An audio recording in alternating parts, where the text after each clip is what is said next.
West. And CBC Radio is thrilled to be one of the organizations that is sponsoring the Pacific Baroque Festival. It's been a great alliance for us. And personally, I have to say, one of the great things about being part of this festival is how much my knowledge of music has expanded over the last 4 years. And I think that I could thank Marc Destrube for a good bit of that, Marc along with Brian Bruce. Marc Destrube, if you don't know him, is the artistic director of this festival, but he is so much more on top of that. He is a soloist on the violin, a chamber musician, a concert master or director of several orchestras, a founding member of Tamil Music Orchestra, and of course the Pacific Baroque Orchestra. He's here so we can have a little chat about tonight's program, so that when we hear this music tonight, we'll have a greater appreciation of how it fits into the theme for this year's festival, and how it fits in the history of music, especially because some of the people we're going to hear about and hear from tonight, hear their music.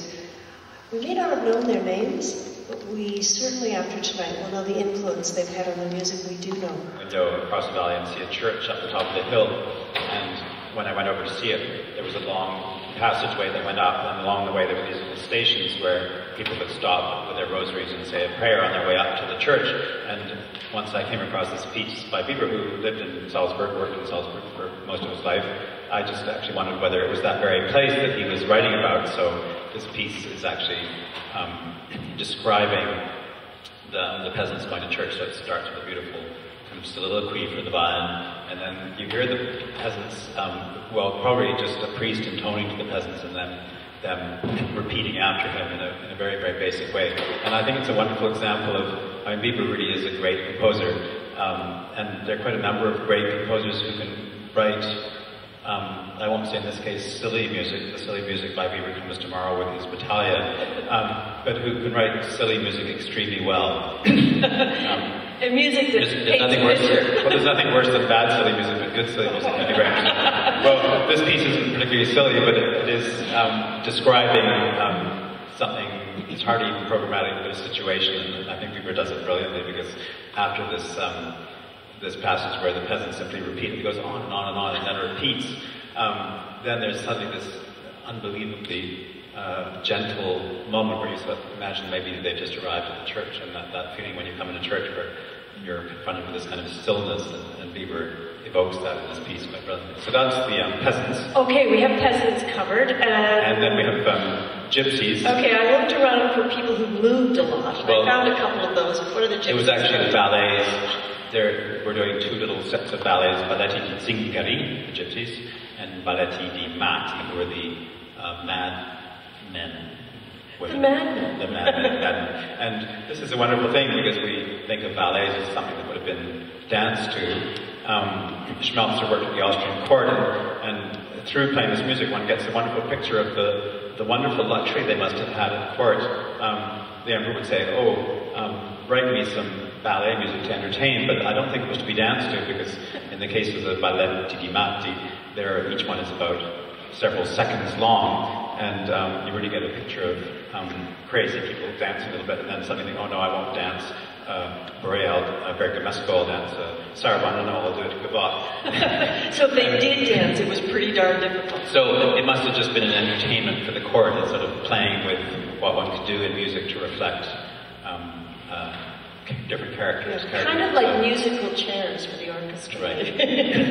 All right, and the Night Watchman. Well, then we end with this piece called The Night Watchman. So it's, again, a character piece with an opening and a dance. And then this lovely thing where the orchestra has to play pizzicato. It's in fact a chaconne, and we will have heard, I meant to count, but I think there are at least 6 chaconnes, or maybe 7 in the course of the concerts of this festival. A chaconne is a dance in 3. We all know the famous chaconne by Bach for solo violin, but it was a dance form that originated with the French court, and somehow it's just one of those catchy things, and it's based on a 4-bar ground or bass line, So really like pop music, a lot of pop music does the same thing, and always has a rhythm of dum, bum, ba-dum, but then that often gets transformed by later composers. So you'll hear certainly two chacons. There's one in the piece by Muffat, which is one of the most extraordinary chacons I know, because it kind of breaks all the rules. Anyway, there's this chacon with plucking, and the night watchman makes an appearance and sings his song to let people know that it's time to go to bed and their day. And of course remain devoted to God, because people work for the church, so he had to add that. Add that in. Now a word from our sponsor. Yes.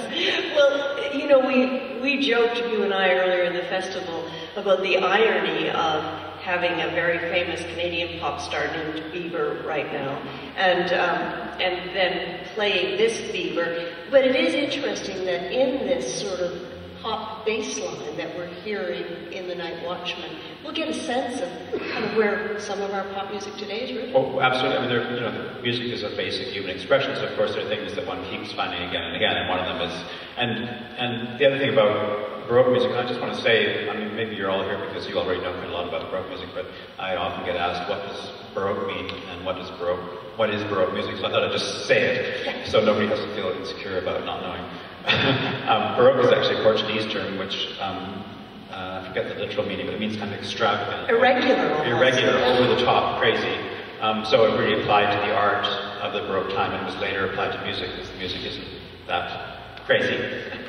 And Baroque music is usually considered, they're just bookends. We like to pigeonhole things from Monteverdi around 1600, and then up until the death of Johann Sebastian Bach, and that's for a very good reason, that Bach simply did everything so much better in Baroque style than anybody else could possibly do. Who wanted to follow him? So he died, end of Baroque music. And what's interesting in that is that Fuchs, who's composer, we'll hear two pieces by on tonight's program, is considered the end of Baroque music in Austria, so Bach in Germany and Fuchs in Austria. Now, of course, Bach was so great that Fuchs was a little bit overshadowed, and it's only just in the last decade or so that his music has been reappreciated, because he was really very famous in his time. Yeah, I'd like to talk a little bit about Fuchs, because when I was trying to do my research and answer the question, who's the peasant, it was interesting to find out he'd started out from a peasant family, but he ended up being a composer to 3 emperors, and very famous, at least his biography says he was very famous in Austria, and then he sort of was lost for a while and we're refining him again. But what I found interesting, and as someone who hasn't spent a lot of time studying music, was that he wrote the textbook basically on counterpoint, which everybody has followed him and studied. In fact, people still study his book, Gradus ad Parnassum, which was a description of pre-Baroque counterpoint, so of Palestrina's counterpoint style. And this book continues to be studied, and was studied very carefully by Joseph Haydn. And Haydn appreciated so much that he passed it on to his student, Mr. Beethoven. And it was also discovered that Mr. Mozart had a very carefully annotated copy, so they obviously thought this was a very interesting book. And that might actually be the reason why Fuchs is later underappreciated, because one thought, well, he's a great theorist, he can't possibly be a great composer. How can he compose? It's all theory. I was told recently, I shouldn't really tell you this, but it was actually told me by a musicologist who said, saying that somebody becomes a musicologist because they love music is like saying that somebody becomes a butcher because they love animals. Music teachers out there. So we, foreign musicians, tend not to look so favorably upon the work of musicologists, but I think Fuchs might be an example of somebody who's both an important theorist, but also actually a really important and good composer. Yeah, I thought that the translation of the Latin title of the book, Ascent to Mount Parnassus, was wonderful. I mean, now there's a way to give a textbook a sexy name so people might want to read it. Now let's talk about the other kind of pivotal character. You're playing a sonata tonight by Antonio Bertali, who is the only Italian, I think, that we have on tonight's program, maybe the only one in the festival. But he's pretty key. We heard this last night from Reinhard Jaud, that he was a key player. So you obviously included him for a reason tonight. Well, I included him because the Austrian court was, well, I have to say, after the 30 Years' War, there's this wonderful period where the arts flourished, and in Austria and in the Habsburg Empire, and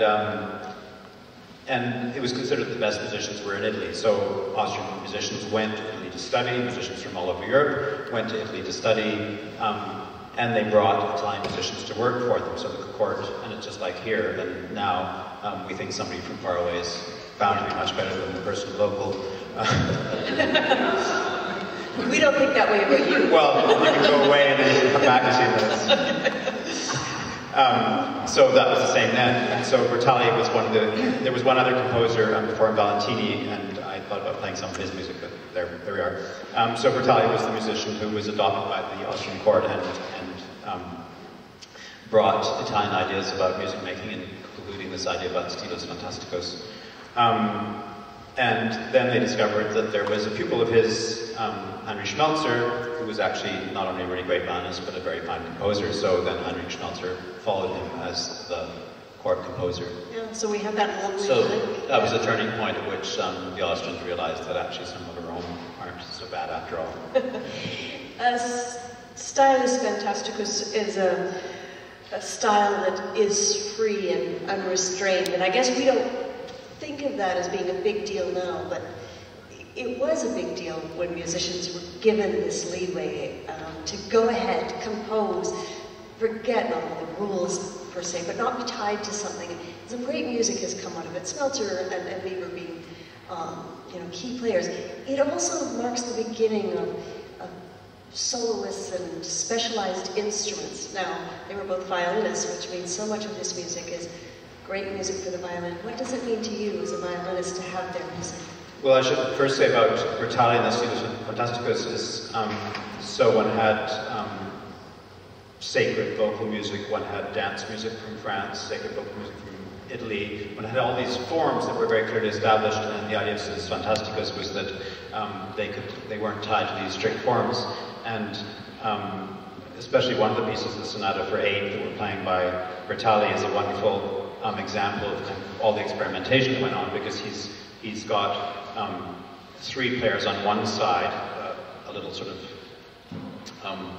mini concerto group, 2 violins and a viola da gamba, and then this sort of choir of lots of violas and bass, who have this sort of discourse which starts with a rather eager trio on this side, and then a rather somber choir responding, and then just at the end of the first section it's divided into they seem to kind of agree, and then it's followed by a much quicker section where they simply talk back and forth on the same subject. So it's a wonderful example. Well, that was the kind of thing that composers suddenly felt free to do, is experiment with different instrumentation, different forms, changing tempo in an irregular way rather than having to follow the old strict forms. Kind of like a Baroque version of jazz or something. In fact, yes. Now for you, as a violinist, to have a chance to play some of this music of Smeltzer and Weber, I mean, how much of a challenge is it? I mean, their tunings were different. Well, I mean, Smeltzer, just in terms of the development of violin playing,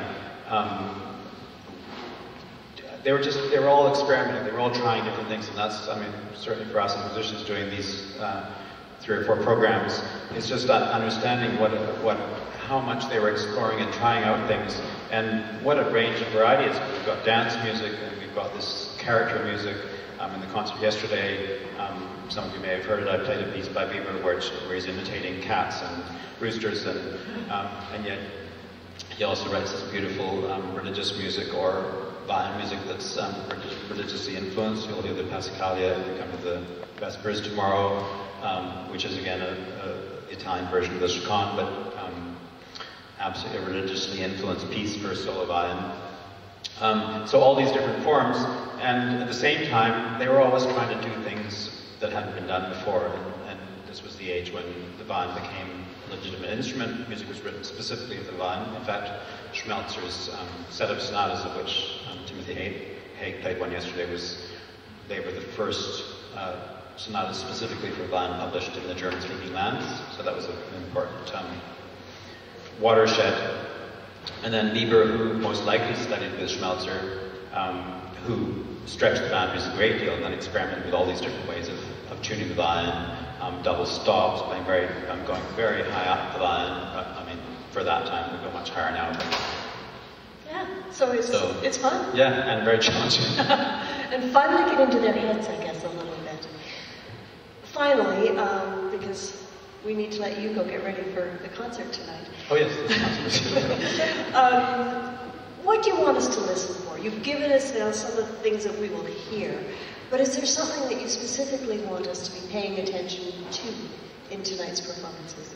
I must say the delight for me in tonight's concert is just the incredible variety of music there is in a relatively short space of musical time, musical history, just the extent to which composers were trying out different things. And there's dance music, Stilus Fantasticus.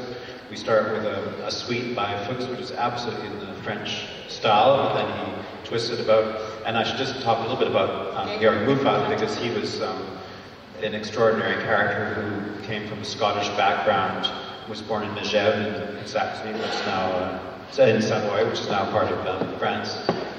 Traveled to Vienna, tried to get a post at the Austrian court, but failed, and ended up, in fact, in Salzburg, along with Bieber. But he was also a great documenter of what he heard, so he described in detail the style of Lully, and so that is actually a great resource for us now as historical performers, because he really told you how to play. And it brought all these influences, so there was like a kind of a honeybee who grabs bits of pollen from all over Europe and mixes these styles. And the suite we're playing tonight, and especially the chaconne, because I've been talking about chaconnes, somehow mixes all these different influences together. So it's nothing like any chaconne that you would find in a piece of French music, and yet it's still absolutely a chaconne. Yeah, see, it also fits the program title, kind of gypsy-like. All right, well, we're looking forward to it. Thank you so much. A great pleasure. I hope you enjoyed the concert. Bye-bye.